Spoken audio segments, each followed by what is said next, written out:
The winter's been relatively calm this year. It's not as bad as what it's been up in Boston.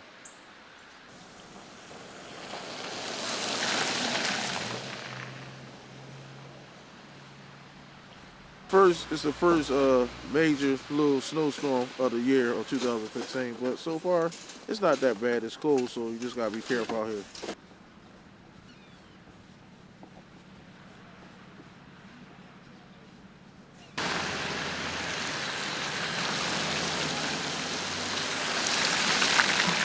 It's been a pretty good winter, snow and all.